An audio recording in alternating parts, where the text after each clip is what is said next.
നീ കണ്ടായിരുന്നോ? ലിജ ടോണിനോട് എന്തോ പറയുന്നുണ്ടായിരുന്നു കേട്ടോ. എങ്ങനെ അടിക്കൂ? നമുക്കൊന്ന് ചാർജ് ചെയ്തോ.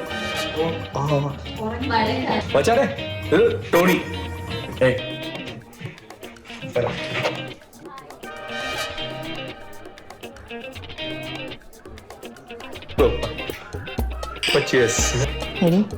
ഇന്ന് മിക്കവാറും ലിജ ടോണിനെ കുളിപ്പിച്ചിട്ടെടുത്തും കേട്ടോ.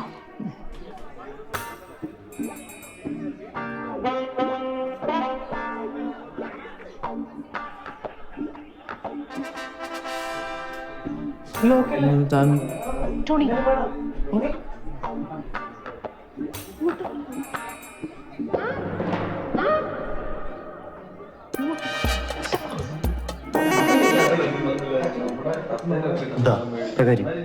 എന്നെ കൊണ്ടൊന്ന് പറയിപ്പിക്കരുത്. വീട്ടിൽ പോവാം. വീട്ടിൽ പോവാം. ചേച്ചി ഞങ്ങൾ ഇറങ്ങും കേട്ടോ. ബൈ.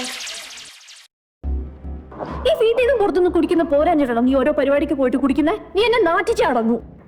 അതിന് ഞാൻ അധികം ഒന്നും കഴിച്ചില്ലല്ലോ. പിന്നെ അവർ നിർബന്ധിക്കുമ്പോ ഇങ്ങനെ വേണ്ടാന്ന് പറയാ. നീ ഇങ്ങനെ അവിടെ ഇവിടെ പോയി അടിക്കുന്ന എനിക്ക് ഇഷ്ടമല്ല. ഞാൻ കൊച്ചു കുട്ടിയൊന്നല്ല. നിന്റെ ഏതെങ്കിലും കാര്യത്തിന് റെസ്ട്രിക്ട് ചെയ്യാൻ വരാറുണ്ടോ? മയില് നിനക്ക് എന്ത് പറഞ്ഞാലുണ്ടല്ലോ കുറെ എക്സ്ക്യൂസസ്. നീ പോയി എന്തെങ്കിലും കാണിക്കണം. പോന്ന